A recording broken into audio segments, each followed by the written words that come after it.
Hello, everybody, and welcome to today's Full Potential Show. I'm James Rick, and this is your number one non-boring source for personal development. Today on the line, we have Jerry Smith. His story begins as a child of a raped housekeeper who was deaf, mute, and poor. Jerry Smith had trouble before he even started, and he's author of the book, Does God Give Us More Than We Can Bear?, which takes readers through disappointments and failures as Jerry does his best to battle overwhelming odds with a deck seemingly stacked against him. As an aging Jerry ponders the very question of God giving Jerry more than he could bear, he is diagnosed with an untreatable and terminal lung disease with nowhere left to turn and a deadline with fate. God then reveals his plan for Jerry's life. Now cured of his previously incurable disease and still suffering the damage, Jerry has been given new direction and shares with readers his struggles, stories, and wisdom. And today we're happy to have Jerry on the show with us to share his lessons in this journey that has been such a challenge in life and seemingly having the odds stacked against him. Jerry, thank you for being on the Full Potential Show. Thank you for having me. Jerry, the story itself, it's in the book and we can go through that. And honestly, it seems like the circumstances itself, if we were to evaluate the circumstances itself, we'd say, gosh, this is just really depressing. And I'm sure you felt that way in your own life. So, what I want to focus on is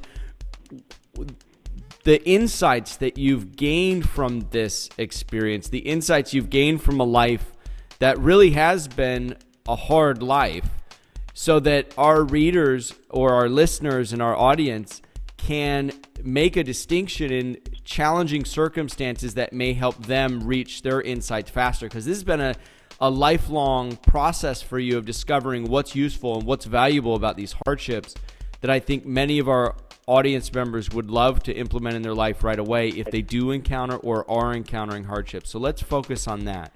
Okay. Jerry, what are some of the key insights that you've gained from a really challenging life experience?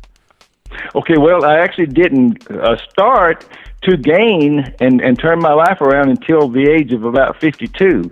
And I kept having one tragedy after another right on up until about the age of 50, attempted suicide, my grandson being killed on his 15th birthday, my wife being murdered, and all of the childhood things. And so I stayed in turmoil and depression and hate and anger.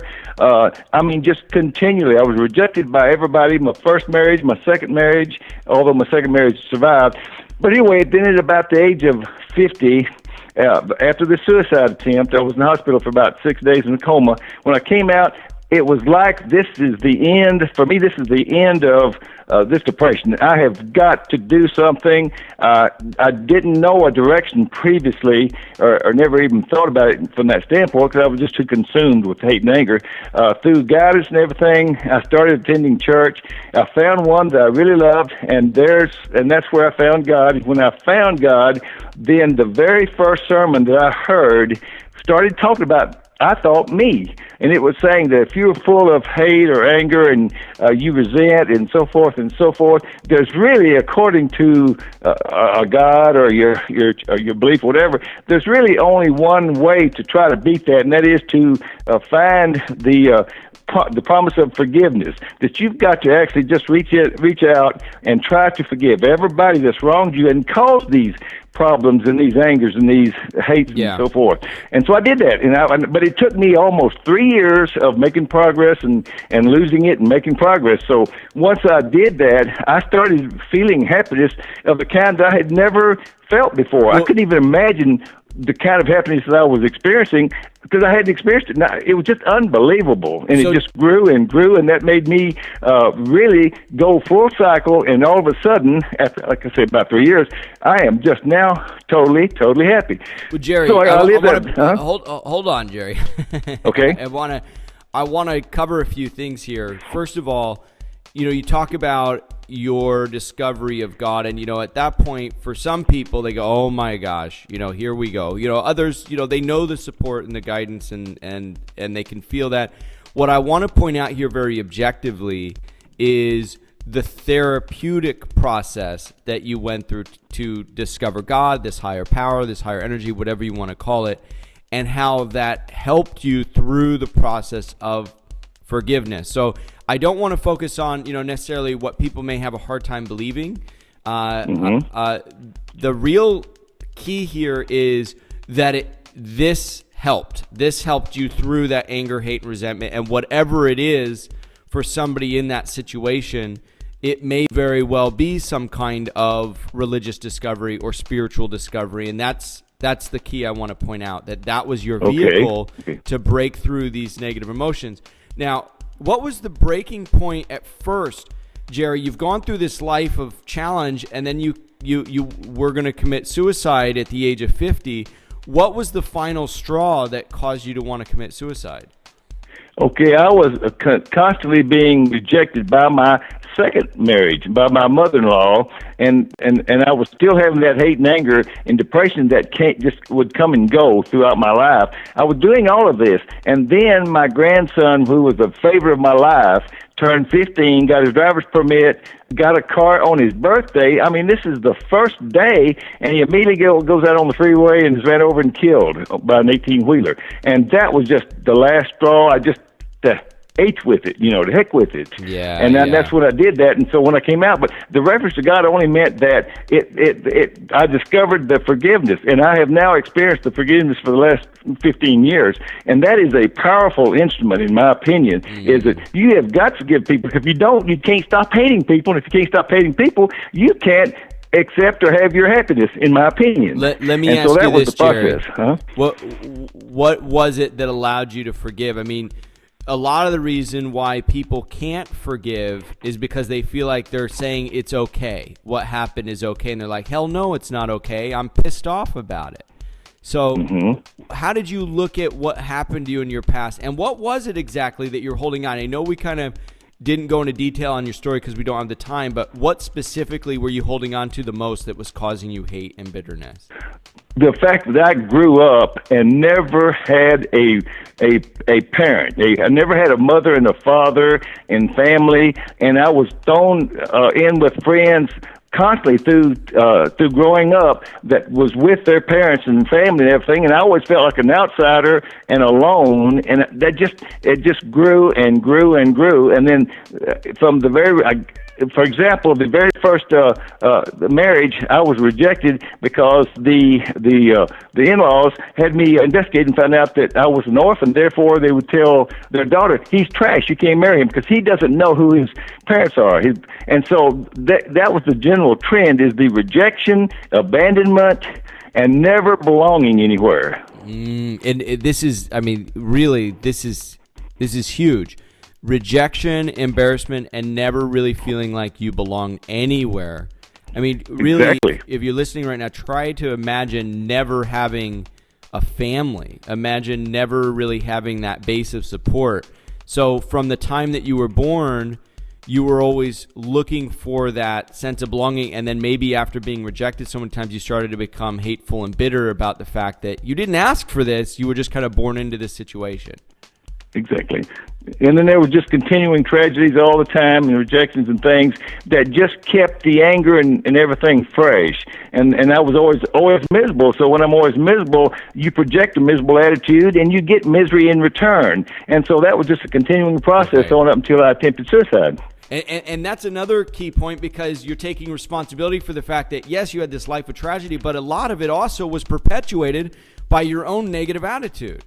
Oh, yes, by all means. Yeah. Yes. Okay. And I think most people do that. And forgiveness is from my experience, is a very powerful too, because as you do that, you start getting glimpses of happiness. You start seeing that things are working. It's kind of like if you project negative, you receive negative. Well, in forgiveness, you're kind of like cleansing yourself, and you begin to learn more. And I learned that, hey, by holding on to hate and everything, I was only hurting me. I wasn't hurting anybody. Most of those people were dead and gone.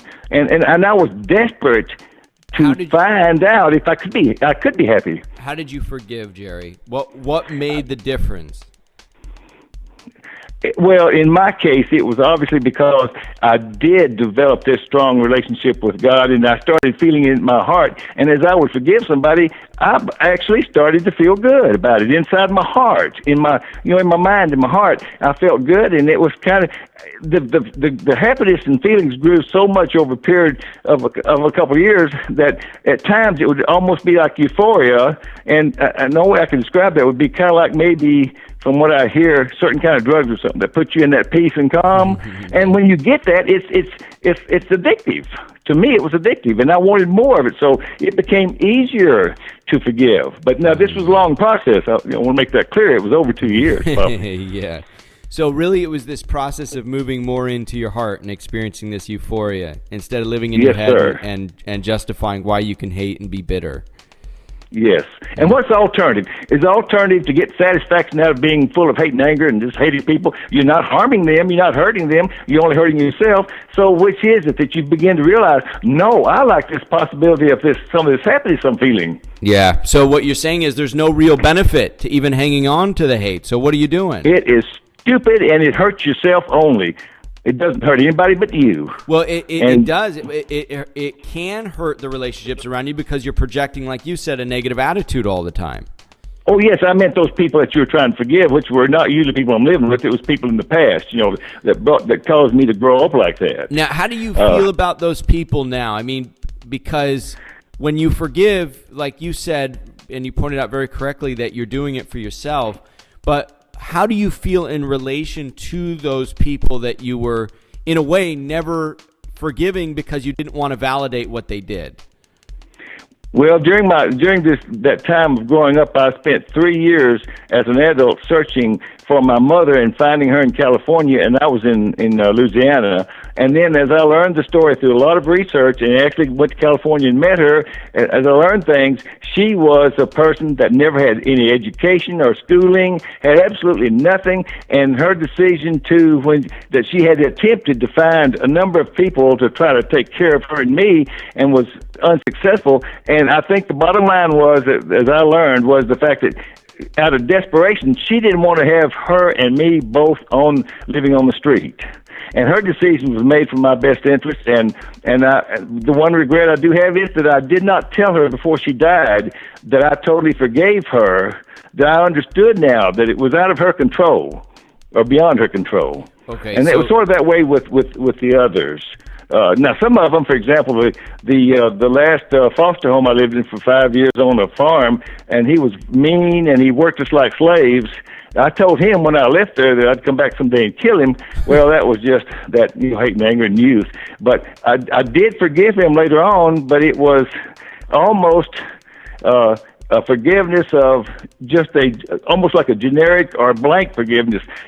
I had no feeling about him whatsoever. It was just like completing the forgiveness pattern. I forgive him because I don't care to think about him. Right. So okay. I forgive him. That thing. That's that thing. So in that case, it wasn't that you got more backstory to understand him. You became more neutral about him. You didn't care one way or another. Exactly. And why should I have any hate in my heart for somebody? Right. They're dead and gone, and I don't. I prefer to have happiness and help myself. And I have learned now that I'm helping other people because I've got two quick points. One is the fact that in my speeches and in the second book, I actually talk to people from either people that have hate and anger and not necessarily a disease or something. And I try to now get the point across that, hey, part of the answer or the secret of happiness is forgiveness. That's a huge part. So I dwell and concentrate on that and not holding on to the past. The other concept is for those people with diseases, of which I'm sending a lot of people to Germany to my doctor, and with them, it's the concept that, look, I have heard so many people tell me that their doctor destroyed their hope when the doctor told them that they had an incurable disease that there was no medicine or treatment for and nothing they could do, go home and wait to die. And I tell them, don't you believe your doctor. Don't you let him destroy your hope. Don't go home and just wait. You go home, find some faith, and have faith and hope to believe in, but also try to help yourself by getting on the internet. Everybody can do that. Yeah. And you can Google for every kind of information. So there's two different concepts here that I'm doing now, and this is a continuing, ongoing thing for me. And one of them is that I told you before the show, I've had 2 or 3 things that have occurred. Like earlier this year, I developed a mild form of asthma.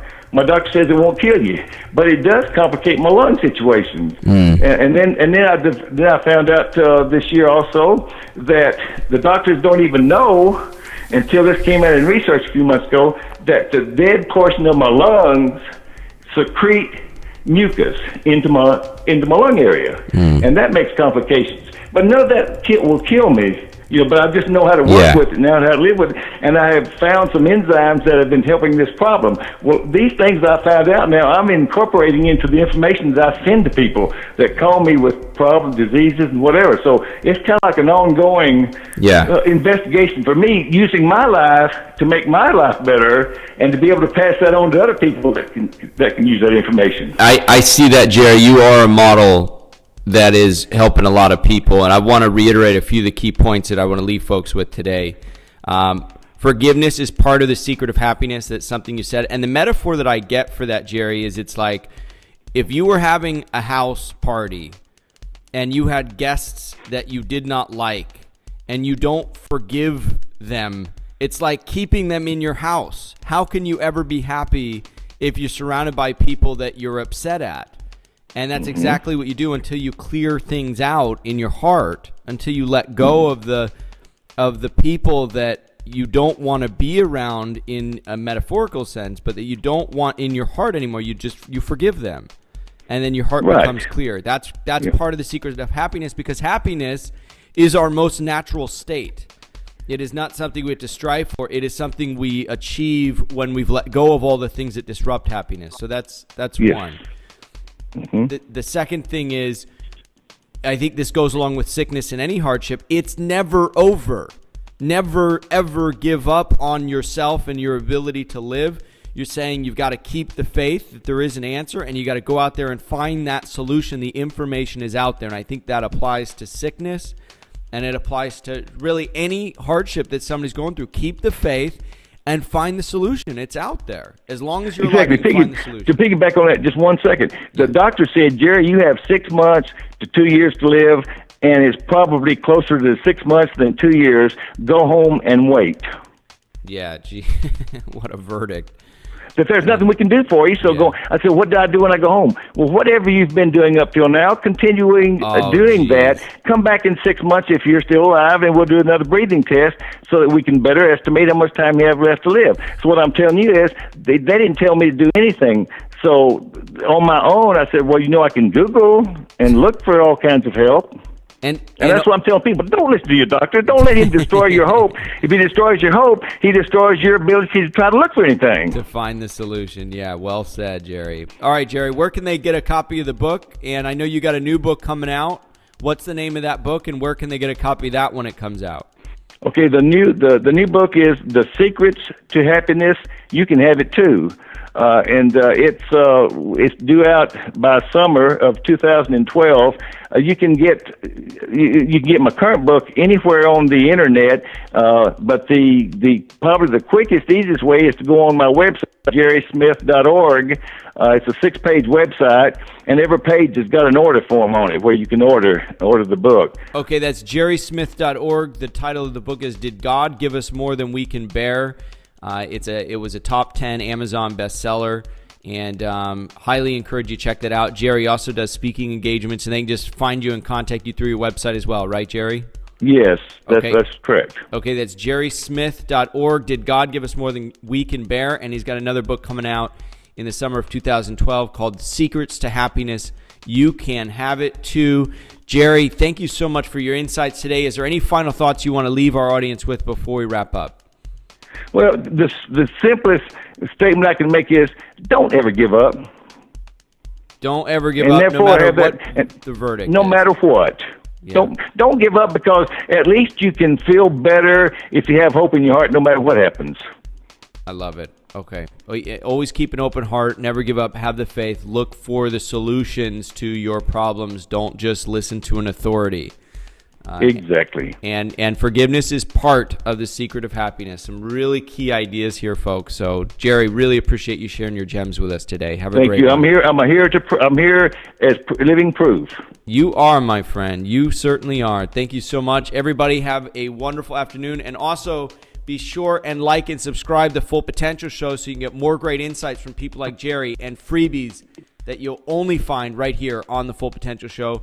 Jerry, thank you again so much for being on the show. Thank you, James, for having me. And I would like to, again, in the future, maybe when my new book comes out, maybe I could talk about it in a few minutes later. Done. When it comes out, let us know. We'll have you on. Thank you, James. I appreciate it. You got it, Jerry. Take care. Well, that concludes this week's episode of the Full Potential Show, your number one non-boring source for personal development. I'm James Rick, and if you want to get more positive programming for your brain absolutely free on a weekly basis, just visit fullpotential.com. If you like the Full Potential Show, you're going to love the Full Potential Club. What would you like most as a Full Potential Club member? Be 2 to 3 times more productive? Do what you're passionate about? Have more energy? Reduce your work hours? Travel the world?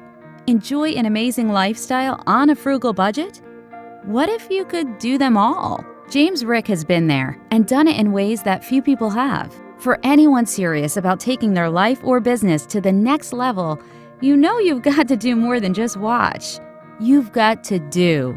Join James Rick and other like-minded people for an incredible $10 a month at fullpotential.com/club. Be educated. Be empowered. Be the best version of you. fullpotential.com/club. Try it free for 30 days.